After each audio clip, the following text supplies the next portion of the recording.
Welcome to the reading of the Sabbath School lesson for the second quarter of 2022. Welcome to lesson 11 from the series on Genesis. It's titled Joseph, Master of Dreams, and is ready for teaching on June 11. And I'm Percy, Harrold. Sabbath afternoon, June 4. Before we start, let's pray. Our Heavenly Father, once again we just thank you that your word speaks to us and that we can hear it as it's read. And particularly today I'd like to pray for the thousands who are listening through Christian record services out of Lincoln, Nebraska in the North American division. Those who are blind, those who are vision impaired who receive this service. I just want to thank you that they can receive this and that it can open our eyes and our hearts and our minds to what your word is talking to us about. I'd also like to pray for those who are visually impaired and blind in Germany who are listening to this through Hope Channel, and those listening through the Blind Low Vision New Zealand service in New Zealand, and for those who are listening through Christian services for the blind and hearing impaired and Vision Australia in Australia. But around the world, Lord, there are people who are listening on the podcast, they're listening on the YouTube version, and I pray that each of us who are listening will be blessed by your word this week as we look at the story of Joseph. We pray that not only will we remember the story of the multicoloured coat, but that we will remember the story of Joseph's interaction with you and the lessons we can learn from there.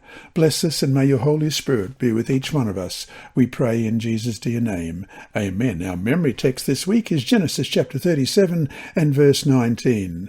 Then they said to one another, "Look, this dreamer is coming." Let's read that again. Genesis 37 verse 19. Then they said to one another, "Look, this dreamer is coming." The story of Joseph in Genesis chapters 37 to 50 covers the last section of the book of Genesis, from his first dreams in Canaan in chapter 37 to his death in Egypt in chapter 50. In fact, Joseph occupies more space in the book of Genesis than does any other patriarch. Although Joseph is just one of Jacob's sons, he is presented in Genesis as a great patriarch like Abraham, Isaac, and Jacob. As we will see, too, the life of Joseph highlights two important theological truths.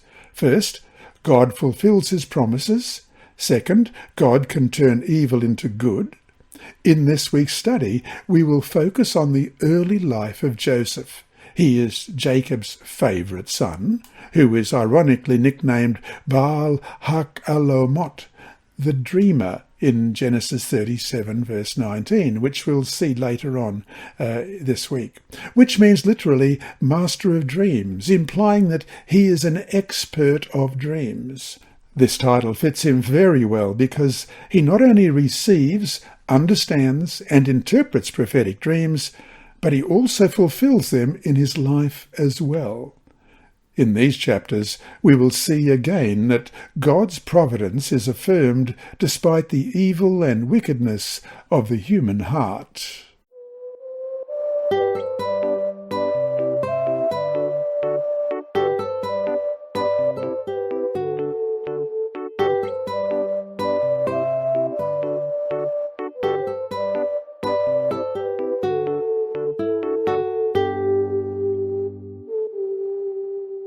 Sunday, June 5, Family Troubles. Jacob has at last settled in the land. While Isaac was only a stranger, the text also says that Jacob dwelt in the land in verse 1 of chapter 37. Yet it was then, as he was settling into the land, that the troubles began, this time from inside the family. The controversy does not concern the possession of the land or the use of a well. It is mainly spiritual. Read Genesis chapter 37, verses 1 to 11. What family dynamic predisposed Joseph's brothers to hate him so much? Genesis 37, beginning at verse 1. Now Jacob dwelt in the land where his father was a stranger, in the land of Canaan. This is the history of Jacob. Joseph, being 17 years old, was feeding the flock with his brothers, and the lad was with the sons of Bilhah and the sons of Zilpah, his father's wives, and Joseph brought a bad report of them to his father. Now Israel loved Joseph more than all his children, because he was the son of his old age. Also he made him a tunic of many colours. But when his brothers saw that their father loved him more than all his brothers, they hated him, and could not speak peaceably to him. Now Joseph had a dream, and he told it to his brothers, and they hated him even more. So he said to them, "Please hear this dream which I have dreamed. There we were, binding sheaves in the field. Then behold, my sheaf arose, and also stood upright, and indeed your sheaves stood all around and bowed down to my sheaf." And his brothers said to him, "Shall you indeed reign over us, or shall you indeed have dominion over us?" So they hated him even more for his dreams and for his words. Then he dreamed still another dream, and told it to his brothers, and said, "Look, I have dreamed another dream, and this time the sun, the moon, and the 11 stars bowed down to me." So he told it to his father and his brothers, and his father rebuked him and said to him, "What is this dream that you have dreamed? Shall your mother and I and your brothers indeed come to bow down to the earth before you?"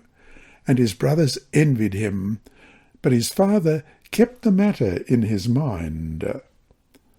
From the very beginning, we understand that Joseph, the son of Jacob's old age, as we read in verse 3, enjoyed a special relationship with his father, who loved him more than all his brothers, verse 4. Jacob even went so far as to make Joseph a tunic of many colours, we read in verse 3, a prince's garment, which we read about in 2 Samuel chapter 13 and verse 11. Now she had on a robe of many colours, for the king's virgin daughters wore such apparel, and his servant put her out and bolted the door behind her, an indication of Jacob's secret intention to elevate Joseph, Rachel's first son, to the status of firstborn. The future will indeed confirm Jacob's wishes, because Joseph eventually will receive the rights of the firstborn. We read about those in 1 Chronicles 5:2. Yet Judah prevailed over his brothers, and from him came a ruler, although the birthright was Joseph's. No wonder, then, that Joseph's brothers hated him so much and could not even engage in peaceful conversation with him, as we read in chapter 37 of Genesis and verse 4. But when his brothers saw that their father loved him more than all his brothers, they hated him and could not speak peaceably to him. Furthermore, Joseph would bring bad reports to his father about any reprehensible behaviour from his brothers. We read that in verse 2. No one likes a snitch. So when Joseph shared his dreams, suggesting that God would put him in a higher position and that they, his brothers, would bow down before him, they hated him even more. The genuine prophetic character of the dreams was even ratified by the fact that they are repeated in Genesis 41 verse 32. And the dream was repeated to Pharaoh twice, because the thing is established by God, and God will shortly bring it to pass. Although Jacob openly rebuked his son in verse 10 of chapter 37, so he told it to his father and his brothers, and his father rebuked him and said to him, "What is this dream that you have dreamed? Shall your mother and I and your brothers indeed come to bow down to the earth before you?" He kept this incident in his mind, meditating on its meaning and waiting for its fulfillment, which we read in verse 11, and his brothers envied him, but his father kept the matter in his mind.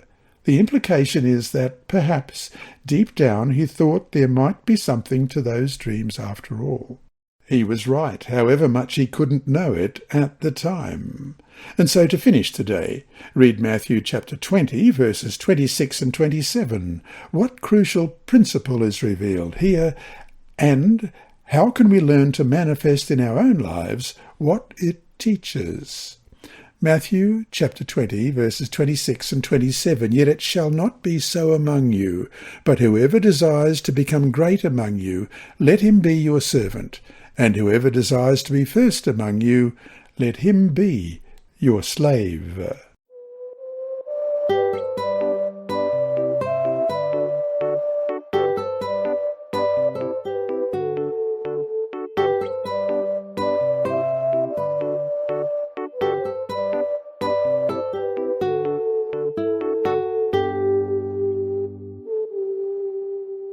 Monday, June 6th, the attack on Joseph. However horrible the events that were to follow, they're not hard to comprehend.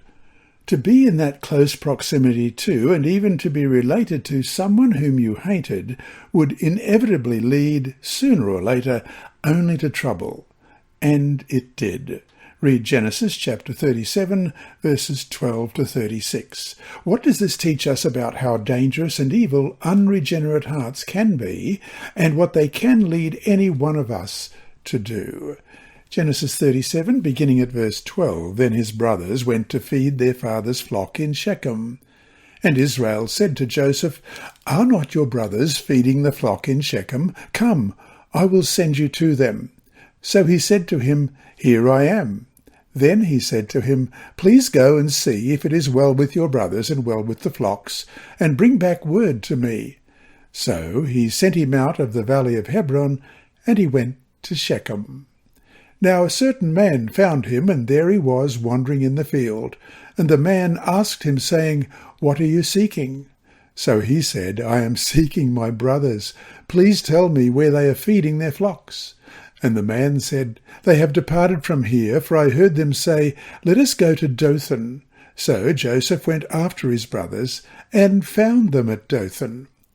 Now when they saw him afar off, even before he came near them, they conspired against him to kill him. Then they said to one another, "Look, this dreamer's coming. Come therefore, let us now kill him, and cast him into some pit, and we shall say, 'Some wild beast has devoured him.'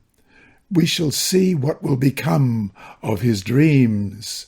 But Reuben heard it, and he delivered him out of their hands, and said, "Let us not kill him."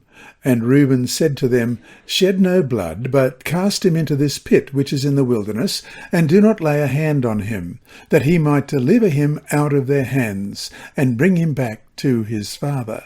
So it came to pass, when Joseph had come to his brothers, that they stripped Joseph of his tunic, the tunic of many colours that was on him. Then they took him and cast him into a pit, and the pit was empty, there was no water in it. And they sat down to eat a meal. Then they lifted their eyes and looked, and there was a company of Ishmaelites coming from Gilead with their camels, bearing spices, balm, and myrrh, on their way to carry them down to Egypt. So Judah said to his brothers, "What profit is there if we kill our brother and conceal his blood? Come, and let us sell him to the Ishmaelites, and let not our hand be upon him, for he is our brother and our flesh." And his brothers listened. Then Midianite traders passed by, so the brothers pulled Joseph up and lifted him up out of the pit, and sold him to the Ishmaelites for 20 shekels of silver. And they took Joseph to Egypt.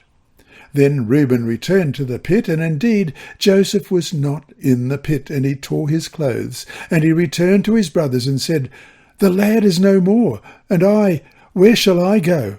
So they took Joseph's tunic, killed a kid of the goats, and dipped the tunic in the blood. Then they sent the tunic of many colours, and they brought it to their father, and said, "We have found this. Do you know whether it is your son's tunic or not?" And he recognized it, and said, "It is my son's tunic. A wild beast has devoured him. Without doubt, Joseph is torn to pieces." Then Jacob tore his clothes, put sackcloth on his waist, and mourned for his son many days.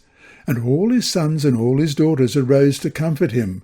But he refused to be comforted, and he said, "For I shall go down into the grave to my son in mourning." Thus his father wept for him. Now the Midianites had sold him in Egypt to Potiphar, an officer of Pharaoh and captain of the guard. The brothers hate Joseph because they are jealous of God's favour, a favour that will be confirmed at each step in the next course of events. Acts chapter 7 verse 9 reads, And the patriarchs, becoming envious, sold Joseph into Egypt, but God was with him. When Joseph has lost his way, a man finds him and guides him, as we read in verse 15. Now a certain man found him, and there he was, wandering in the field. And the man asked him, saying, "What are you seeking?" When Joseph's brothers plot to kill him, Reuben intervenes and suggests that he be thrown into a pit instead. We read that in verses 20 to 22. "Come, therefore, let us now kill him and cast him into some pit, and we shall say, 'Some wild beast has devoured him.' We shall see what will become of his dreams." But Reuben heard it, and he delivered him out of their hands, and said, "Let us not kill him." And Reuben said to them, "Shed no blood, but cast him into this pit which is in the wilderness, and do not lay a hand on him, that he might deliver him out of their hands and bring him back to his father." It's hard to imagine the kind of hatred expressed here, especially for someone of their own household. How could these young men have done something so cruel? Did they not think, even for a few moments, about how this would impact their own father? Whatever resentment they might have had toward their father because he favoured Joseph, to do this to one of his children was truly despicable. What a powerful manifestation of just how evil human beings can be. Ellen White writes in Patriarchs and Prophets, page 211, "But some of them, the brothers, were ill at ease. They did not feel the satisfaction they had anticipated from their revenge. Soon a company of travellers was seen approaching. It was a caravan of Ishmaelites from beyond Jordan, on their way to Egypt with spices and other merchandise. Judah now proposed to sell his brother to these heathen traders instead of leaving him to die. While he would be effectively put out of their way, they would remain clear of his blood." End of quote. After they cast him into the pit, planning to kill him later, a caravan passes and Judah proposes to his brothers to sell Joseph to them. We read in verses 26 and 27. "So Judah said to his brothers, 'What profit is there if we kill our brother and conceal his blood? Come and let us sell him to the Ishmaelites, and let not our hand be upon him, for he is our brother and our flesh.' And his brothers listened." After Joseph is sold to the Midianites, in verse 28, then Midianite traders passed by, so the brothers pulled Joseph up and lifted him out of the pit and sold him to the Ishmaelites for 20 shekels of silver, and they took Joseph to Egypt. The Midianites sell him to someone in Egypt. We read in verse 36, "Now the Midianites had sold him in Egypt to Potiphar, an officer of Pharaoh and captain of the guard," thus anticipating his future glory. And so to finish the day, why is it so important to seek God's power in order to change bad traits of character before they can manifest themselves in acts that, at one point in your life, you would never have imagined yourself doing?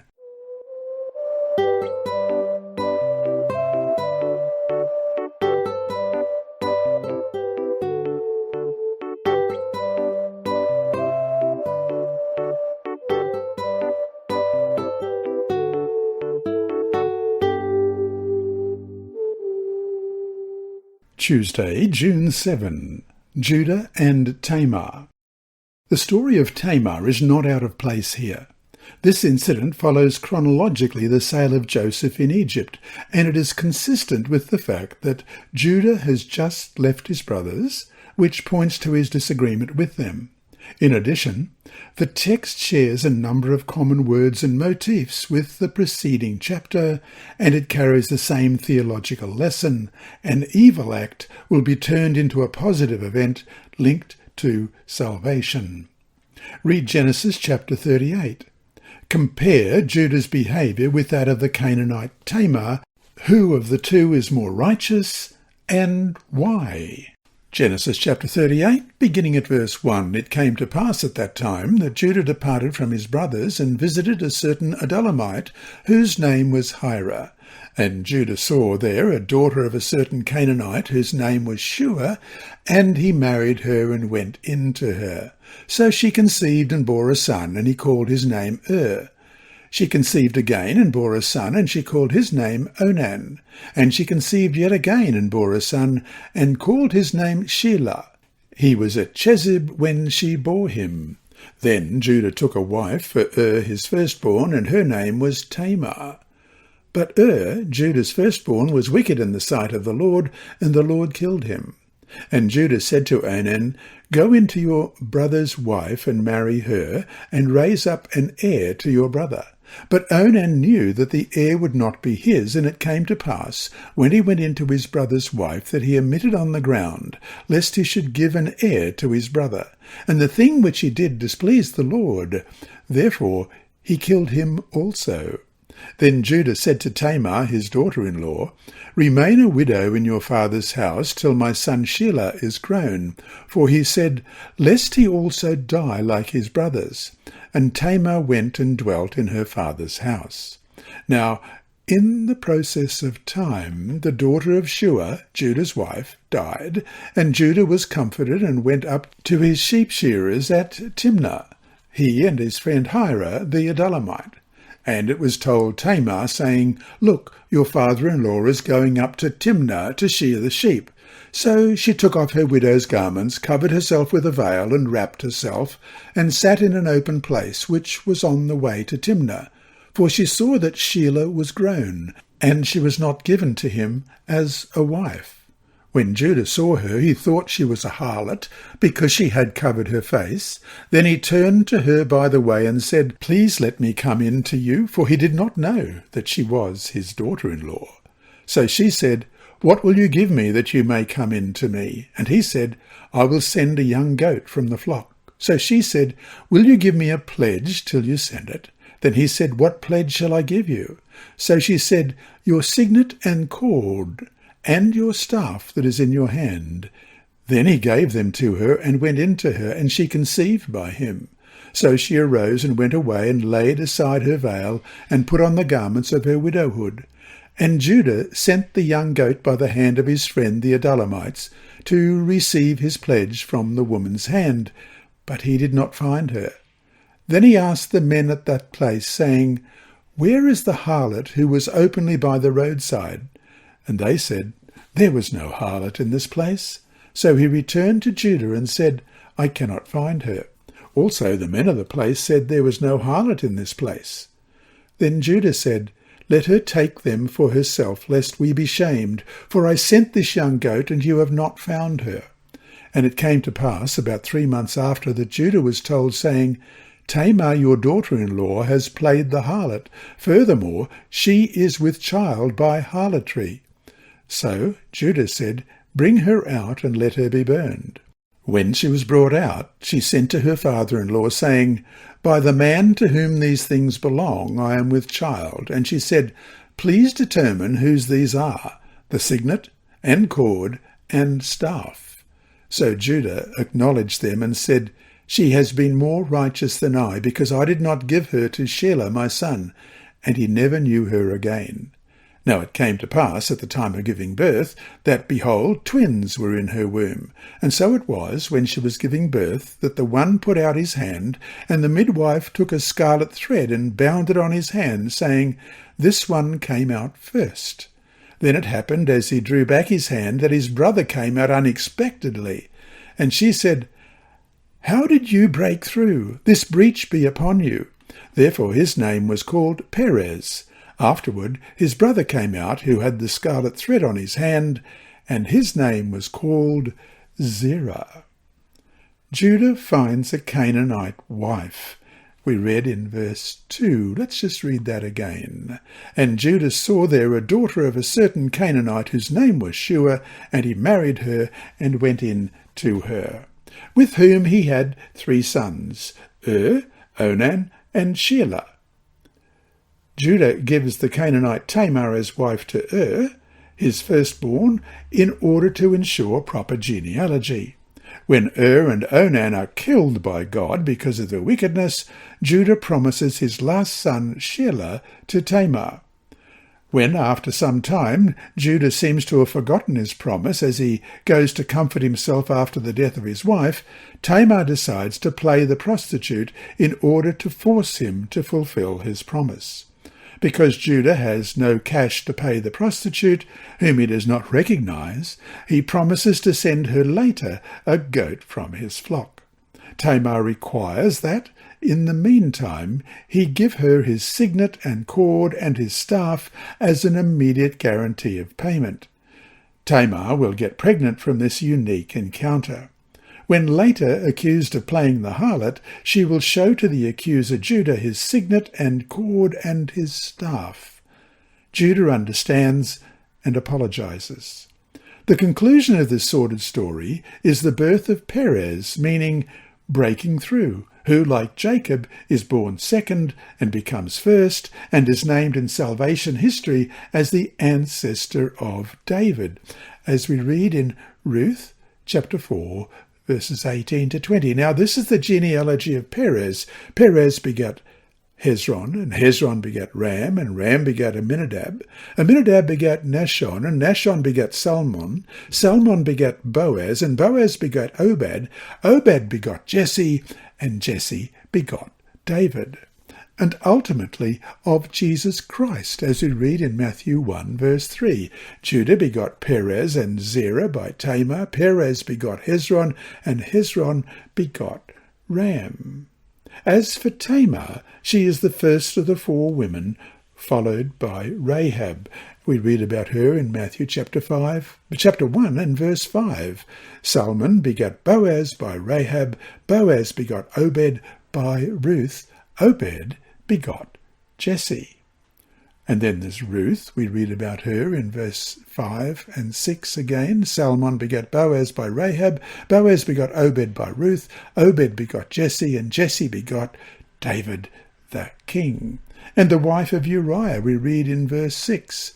David the king begot Solomon by her, who had been the wife of Uriah, who genealogically preceded Mary, the mother of Jesus, as we read in verse 16 of Matthew 1. And Jacob begot Joseph, the husband of Mary, of whom was born Jesus, who is called Christ. One lesson we can take from this story: just as God saved Tamar through his grace, transforming evil into good, so will he save his people through the cross of Jesus. And in the case of Joseph, he will turn his troubles into the salvation of Jacob and his sons.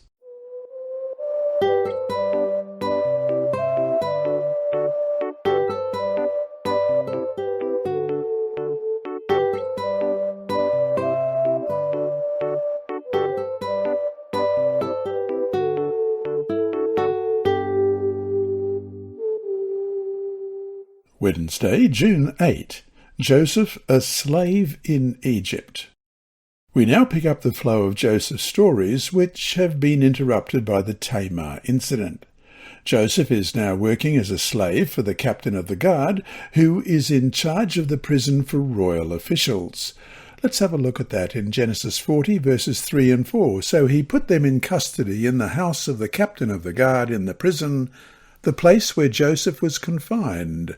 And the captain of the guard charged Joseph with them, and he served them, so they were in custody for a while. And verses 10 to 12, when Pharaoh was angry with his servants, and put me in custody in the house of the captain of the guard, both me and the chief baker, we each had a dream in one night, he and I.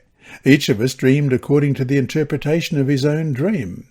Now there was a young Hebrew man with us there, a servant of the captain of the guard, and we told him, and he interpreted our dreams for us.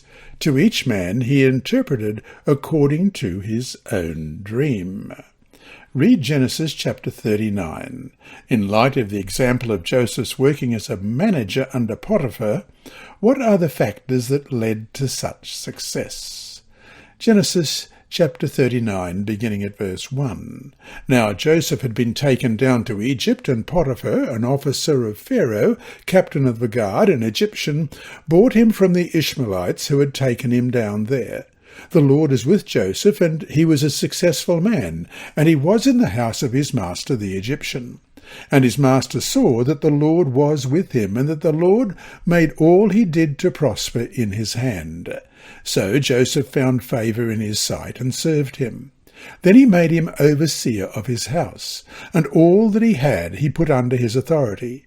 So it was, from the time that he had made him overseer of his house, and all that he had, that the Lord blessed the Egyptian's house for Joseph's sake.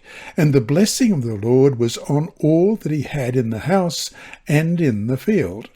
Thus he left all that he had in Joseph's hand, and he did not know what he had except for the bread which he ate. Now Joseph was handsome in form and appearance, and it came to pass after these things that his master's wife cast longing eyes on Joseph, and she said, "Lie with me."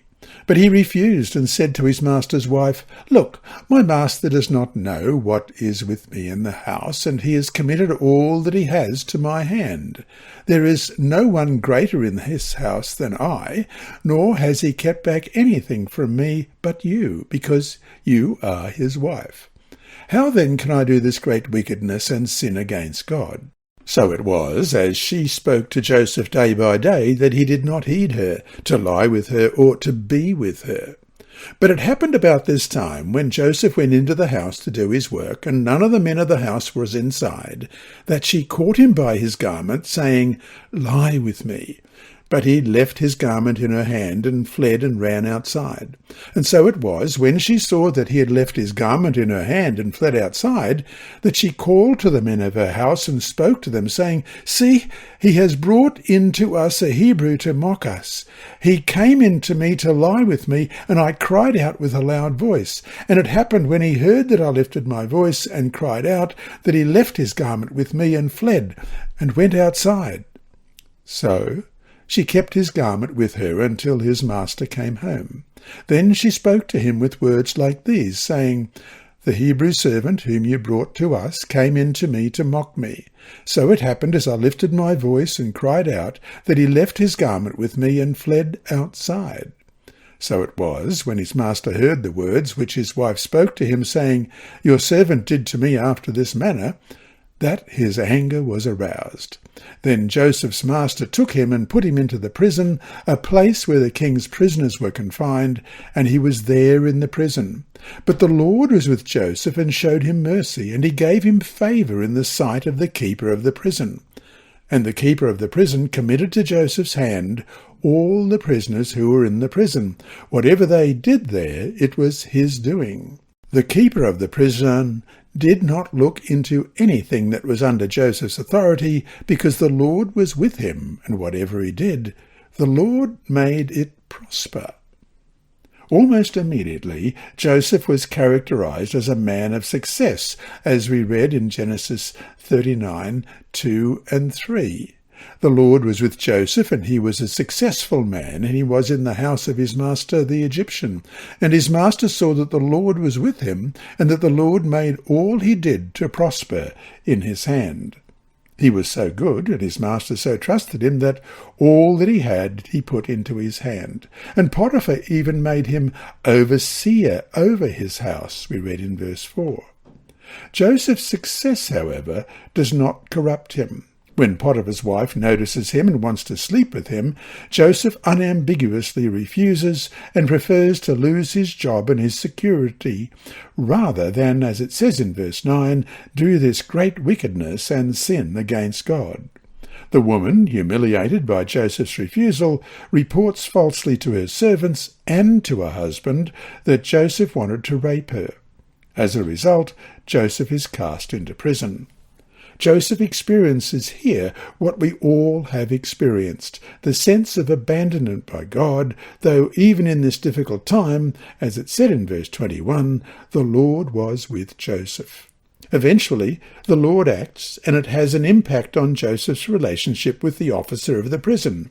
Here too, as in his master's house, the Lord blesses Joseph. He obviously is a gifted man, and despite even worse circumstances now, after all, before he was still a slave, he seeks to make the best of it.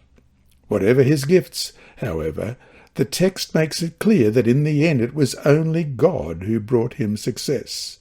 Verse 23, the keeper of the prison did not look into anything that was under Joseph's authority, because the Lord was with him, and whatever he did, the Lord made it prosper. How important that all who are gifted, all who are successful, remember where it all comes from. And to finish today, read Genesis 39, verses 7 to 12.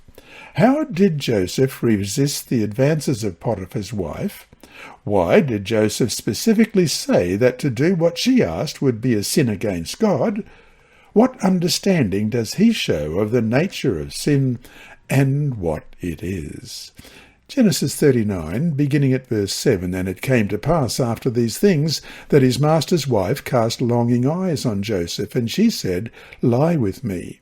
But he refused and said to his master's wife, Look, my master does not know what is with me in the house, and he has committed all that he has to my hand. There is no one greater in this house than I, nor has he kept back anything from me but you, because you are his wife. How then can I do this great wickedness and sin against God? So it was, as she spoke to Joseph day by day, that he did not heed her to lie with her or to be with her. But it happened about this time, when Joseph went into the house to do his work, and none of the men of the house was inside, that she caught him by the garment, saying, Lie with me. But he left his garment in her hand and fled and ran outside.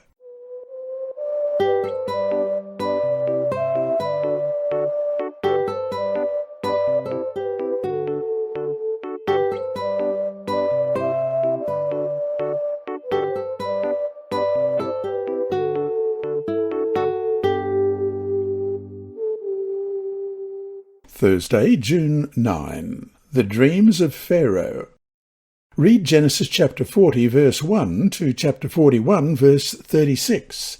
How are the dreams of Pharaoh related to the dreams of the officers? What is the significance of this parallel? Let's begin reading at Genesis chapter 40 and verse 1. It came to pass after these things that the butler and the baker of the king of Egypt offended their lord, the king of Egypt. And Pharaoh was angry with his two officers, the chief butler and the chief baker. So he put them in custody in the house of the captain of the guard, in the prison, the place where Joseph was confined. And the captain of the guard charged Joseph with them, and he served them, so that they were in custody for a while. Then the butler and the baker of the king of Egypt, who were confined in the prison, had a dream, both of them, each man's dream in one night, and each man's dream with its own interpretation. And Joseph came in to them in the morning, and looked at them, and said that they were sad. So he asked Pharaoh's officers who were with him in the custody of his lord's house, saying, Why do you look so sad today? And they said to him, We each have had a dream, and there is no interpreter of it. So Joseph said to them, Do not interpretations belong to God? Tell them to me, please. Then the chief butler told his dream to Joseph, and said to him, Behold, in my dream a vine was before me, and in the vine were 3 branches.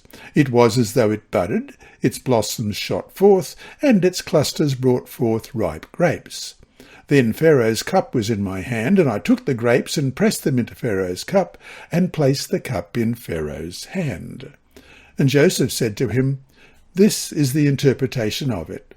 The 3 branches are 3 days. Now within 3 days Pharaoh will lift up your head and restore you to your place, and you will put Pharaoh's cup in his hand according to the former manner when you were his butler. But remember me when it is well with you, and please show kindness to me. Make mention of me to Pharaoh, and get me out of this house. For indeed I was stolen away from the land of the Hebrews, and also I have done nothing here that should put me into the dungeon. When the chief baker saw that the interpretation was good, he said to Joseph, I also was in my dream, and there were 3 white baskets on my head. In the uppermost basket were all kinds of baked goods for Pharaoh, and the birds ate them out of the basket on my head. So Joseph answered and said, This is the interpretation of it. The 3 baskets are 3 days. Within 3 days Pharaoh will lift up your head from you and hang you on a tree, and the birds will eat your flesh from you. Now it came to pass on the 3rd day, which was Pharaoh's birthday, that he made a feast for all his servants. And he lifted up the head of the chief butler and of the chief baker among his servants. Then he restored the chief butler to his butlership again, and he placed the cup in Pharaoh's hand. But he hanged the chief baker, as Joseph had interpreted to them. Yet the chief butler did not remember Joseph, but forgot him. And chapter 41. Then it came to pass at the end of 2 full years that Pharaoh had a dream, and behold, he stood by the river. Suddenly there came up out of the river 7 cows, fine-looking and fat, and they fed in the meadow. Then behold, 7 other cows came up after them out of the river, ugly and gaunt, and stood by the other cows on the bank of the river. And the ugly gaunt cows ate up the 7 fine-looking and fat cows. So Pharaoh awoke. He slept and dreamed a second time, and suddenly 7 heads of grain came up on one stalk, plump and good. Then behold, 7 thin heads, blighted by the east wind, sprang up after them. And the 7 thin heads devoured the 7 plump and full heads. So Pharaoh awoke, and indeed it was a dream. Now it came to pass in the morning that his spirit was troubled. And he sent and called for all the magicians of Egypt and all the wise men. And Pharaoh told them his dreams, but there was no one who could interpret them for Pharaoh. Then the chief butler spoke to Pharaoh, saying, I remember my faults this day, when Pharaoh was angry with his servants and put me in custody in the house of the captain of the guard. Both me and the chief baker, we each had a dream in one night, he and I. Each of us dreamed according to the interpretation of his own dream. Now there was a young Hebrew man with us there, a servant of the captain of the guard, and we told him, and he interpreted our dreams for us. To each man he interpreted according to his own dream. And it came to pass, just as he interpreted for us, so it happened. He restored me to my office, and he hanged him. Then Pharaoh sent and called Joseph, and they brought him quickly out of the dungeon, and he shaved, changed his clothing, and came to Pharaoh. And Pharaoh said to Joseph, I have had a dream, and there is no one who can interpret it. But I have heard it said of you that you can understand a dream to interpret it. So Joseph answered Pharaoh, saying, It is not in me. God will give Pharaoh an answer of peace. Then Pharaoh said to Joseph, Behold, in my dream I stood on the bank of the river. Suddenly 7 cows came up out of the river, fine-looking and fat, and they fed in the meadow. Then, behold, 7 other cows came up after them, poor and very ugly and gaunt, such ugliness as I have never seen in all the land of Egypt. And the gaunt and ugly cows ate up the first 7, the fat cows. When they had eaten them up, no one would have known that they had eaten them, for they were just as ugly as at the beginning. So I awoke, also I saw in my dream, and suddenly 7 heads came up on one stalk, full and good. Then behold, 7 heads, withered, thin, and blighted by the east wind, sprang up after them, and the thin heads devoured the 7 good heads. So I told this to the magicians, but there was no one who could explain it to me. Then Joseph said to Pharaoh, The dreams of Pharaoh are one. God has shown Pharaoh what he is about to do. The 7 good cows are 7 years, and the 7 good heads are 7 years. The dreams are one, and the 7 thin and ugly cows which came up after them are 7 years, and the 7 empty heads blighted by the east wind are 7 years of famine. This is the thing which I have spoken to Pharaoh. God has shown Pharaoh what he is about to do. Indeed, 7 years of great plenty will come throughout all the land of Egypt, but after them 7 years of famine will arise, and all the plenty will be forgotten in the land of Egypt, and the famine will deplete the land. So the plenty will not be known in the land because of the famine following, for it will be very severe. And the dream was repeated to Pharaoh twice, because the thing is established by God, and God will shortly bring it to pass. Now therefore let Pharaoh select a discerning and wise man, and set him over the land of Egypt. Let Pharaoh do this, and let him appoint officers over the land to collect 1/5 of the produce of the land of Egypt in the 7 plentiful years. And let them gather all the food of those good years that are coming, and store up grain under the authority of Pharaoh, and let them keep food in the cities. Then that food shall be as a reserve for the land for the 7 years of famine, which shall be in the land of Egypt, that the land may not perish during the famine.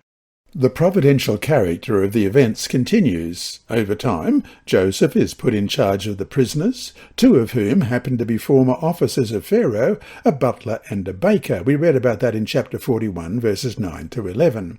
They are both troubled by dreams that they cannot understand because, as it says in verse 8 of chapter 40, there is no interpreter. Joseph then interprets their respective dreams. In a parallel to the 2 officers' dreams, Pharaoh also has 2 dreams which no one can interpret, and that's recorded in Genesis 41, verses 1 to 8. At that moment, the butler providentially remembers Joseph and recommends him to Pharaoh in verses 9 to 13. In a parallel to the other dreams, Pharaoh, like the officers, is troubled and, like them, reveals his dreams in verses 14 to 24. And Joseph interprets them.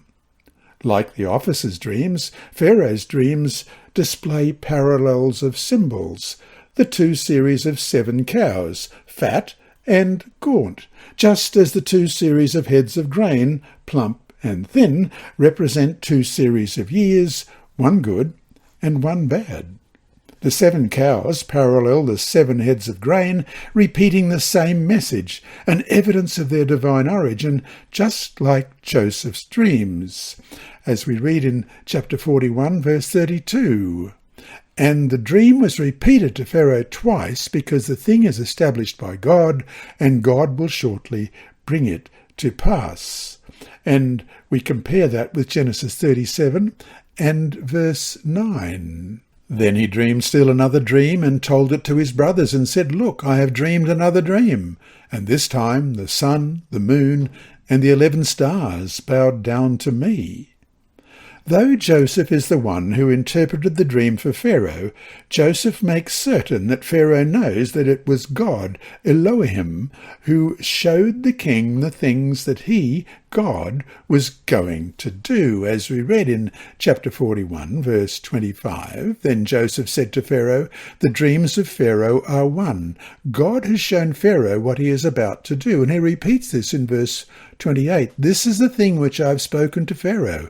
God has shown Pharaoh what he is about to do.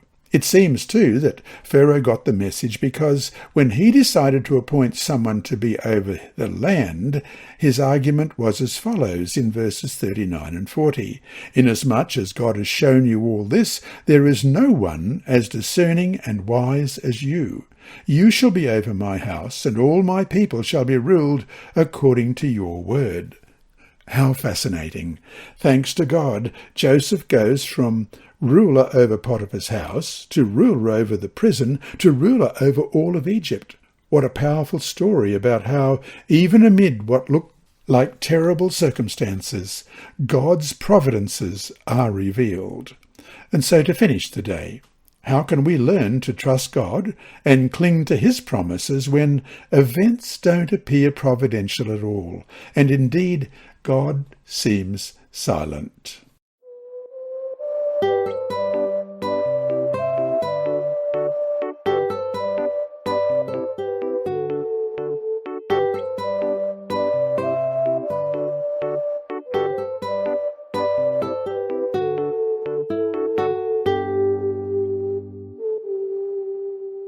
Friday, June 10.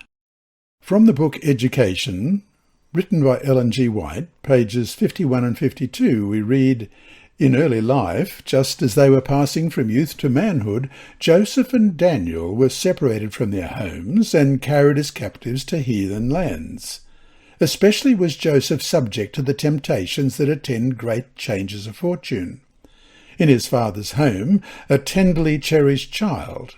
In the house of Potiphar, a slave.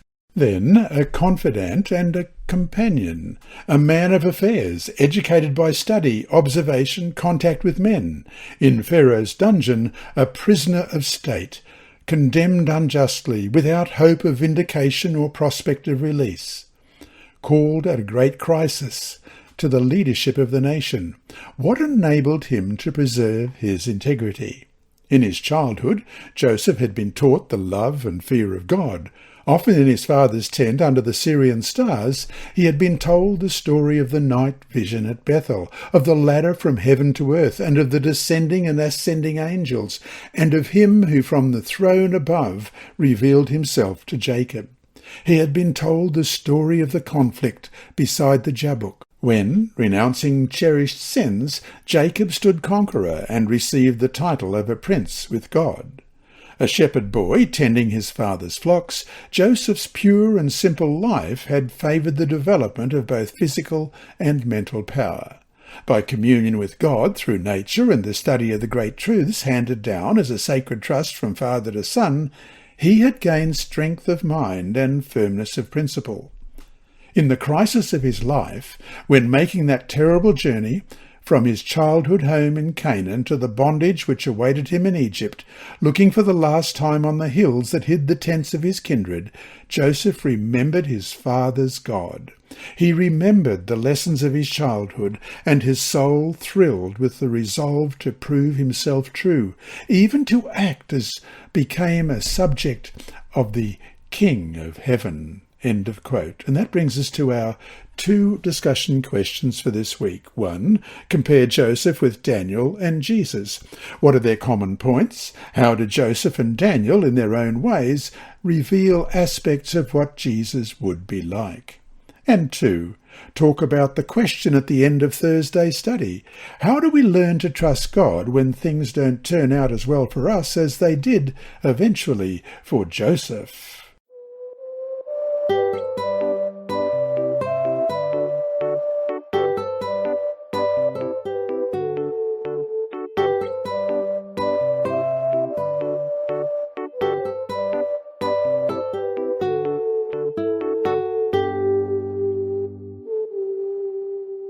Inside Story. Our mission story this week is titled An Eternal Gift, and it's by Andrew McChesney. Tragedy struck young Vashalini's life when her parents divorced over a misunderstanding in the extended family. Vishalini sadly said goodbye to mother after father gained custody of her. Before long, father remarried and Vishalini had a stepmother. Vishalini felt so alone. Her new stepmother did not like mother at all. Vishalini deeply loved mother, and she looked forward to her occasional visits. The girl would smile and give mother a big hug. Mother also smiled and gave Vishalini a big hug. Mother often had something else for the girl as well. She brought gifts. "Here is something for you," mother would say, pressing tasty treats into her little hand. Vishalini smiled happily. She liked gifts and she liked tasty treats, but before she could eat them, her stepmother often snatched them away. "You are not allowed to accept any of her gifts," her stepmother said sharply. Vishalini felt so alone. She grew up into a teenager and father sent her away to study at a boarding school in another part of Tamil Nadu state. It was scary to leave home for the first time, but Vishalini was glad to be away from family tensions and to be among friendly children and teachers. As the weeks passed, she became especially interested in hearing about someone whom the children called the real God. She wanted to know more, and she began to learn about Jesus. Today, Vishalini calls Jesus her friend and says she will never feel alone again. Why? Because Jesus has promised, "And lo, I am with you always, even to the end of the age," in Matthew 28, verse 20. Vishalini has one gift that no one can ever take away. Thank you for your 13th Sabbath offering that helped construct a new girls' dormitory at Vishalini's school, James Memorial Higher Secondary School in Tamil Nadu state in southeastern India. The new dormitory allowed Vashalini and the other girls to move out of a dilapidated building that no longer was a healthy place to live. And there's a beautiful photo of Vashalini here with her smile and long plaits. This mission story illustrates the following components of the Seventh-day Adventist Church's I Will Go strategic plan. Mission objective number 2, to strengthen and diversify Adventist outreach in large cities across the 1040 window, among unreached and underreached people groups, and to non-Christian religions. Mission objective number 3, to make developing resources for mission to non-Christian religions and belief systems a high priority, and spiritual growth objective number 7, to help youth and young adults place God first and exemplify a biblical worldview. This lesson was read by Dr. Percy Harrold for Christian Services for the Blind. Sponsored by the Sabbath School Department and distributed through Hope Channel Australia, this podcast is also redistributed by Hope Channel Germany, Christian Record Services for the Blind. It is also available on SoundCloud and through multiple podcast distributors, including Apple iTunes. And you can listen and watch at the same time on YouTube. Remember, God is always faithful.